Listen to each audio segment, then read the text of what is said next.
So I have to drop my full review on the On 4K Pro 2 yesterday. The comments went crazy, a lot of questions, a few corrections, and yeah, some of y'all are not holding back on whether this is a Fire TV stick killer or not. So in this video, I'm gonna be answering some of the biggest questions, clearing up some of the mistakes, and giving you the real verdict after hearing your feedback. So we're going to jump right into it. If you're new to the channel, subscribe, smash the notification bell. Let's go.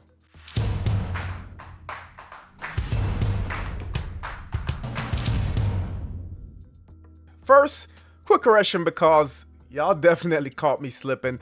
Grabbed the device, got so excited, did the review, and of course there were a couple mistakes that were made. So first one is the reset button is not actually over the power plug in the back of the device. Actually, that's just an LED showing that the device has power. The reset button is actually underneath the device, and in my haste to block out the serial number and all that good stuff, I failed to mention it. So yes, clarification.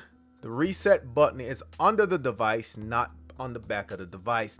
Second one, and this one, I guess I did this review while it was bright. I guess the backlight on the remote isn't activated when it's really bright, because it does have backlight, guys, and it really is more noticeable when the room is dark. So yes, backlight is on the remote, and shout out to the person that pointed this out as well.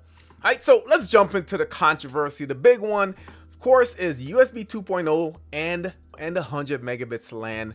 This is the biggest back and forth that I've seen in the comment section. So let's address the biggest complaint.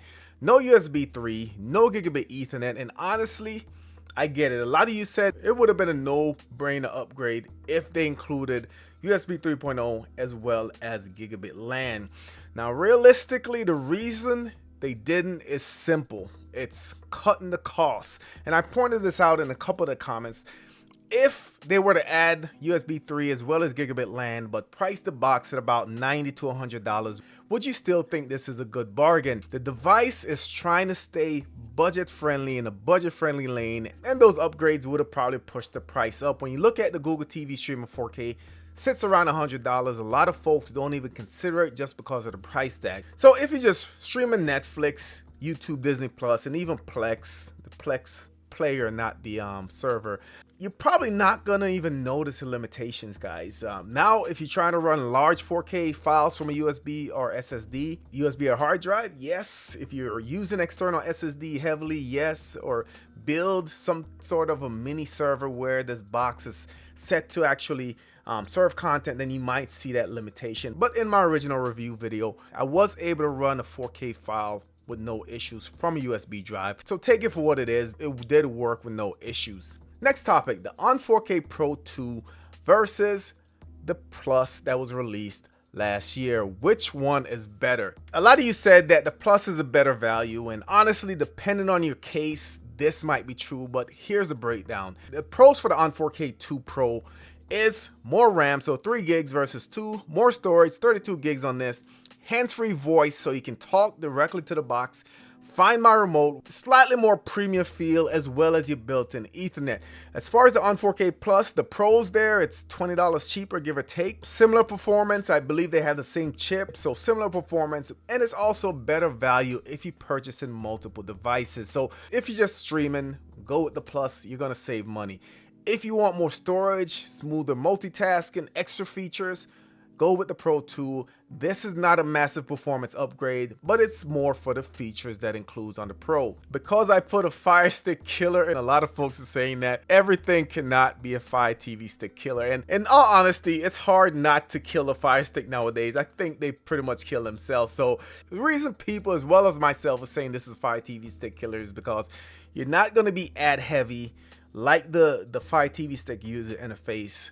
You're gonna have more freedom on Google TV, freedom with your apps. Google, they are gonna allow you to sideload apps for the foreseeable future. Cleaner experience overall. Of course, you have the apps only mode, which is awesome on this device. So it's not about just destroying the Fire TV Stick. It's about giving people better alternative price in the same price range. All right, so answer some of those big questions. Now we're going to rapid fire mode.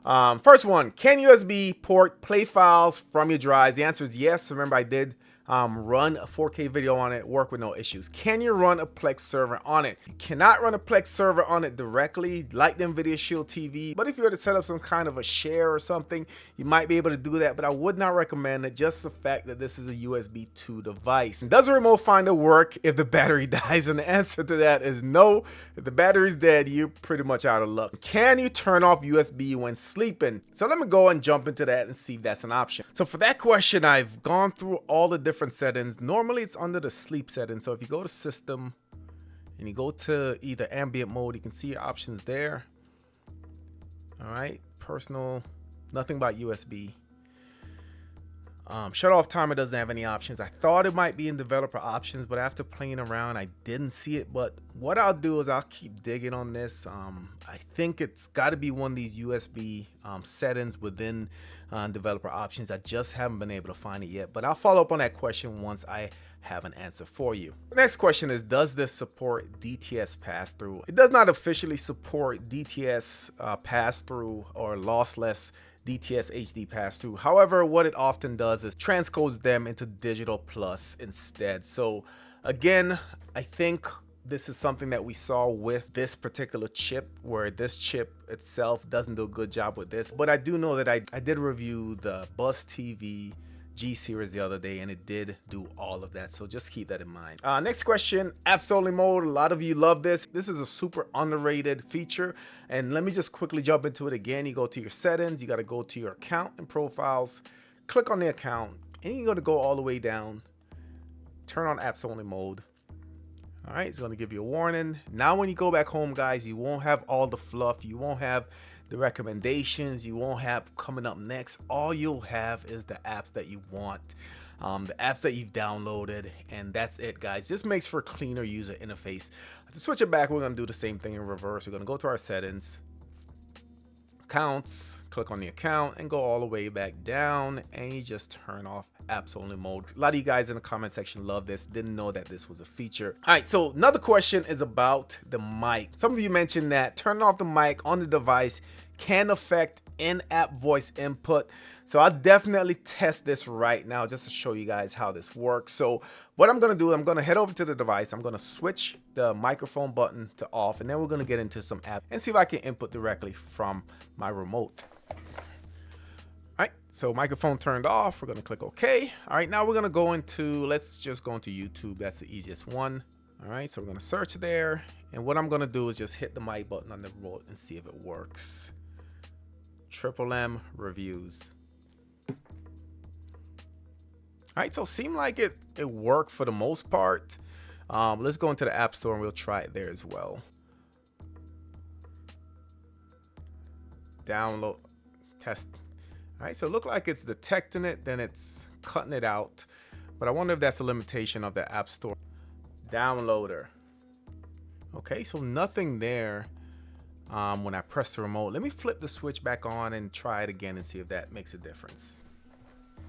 So the microphone is turned back on the device. Let me go ahead and try it again. Downloader.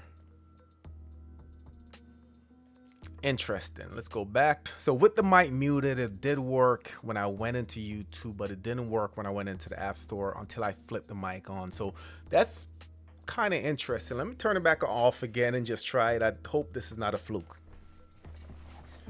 All right, so the mic's turned back off. Let's try it one more time.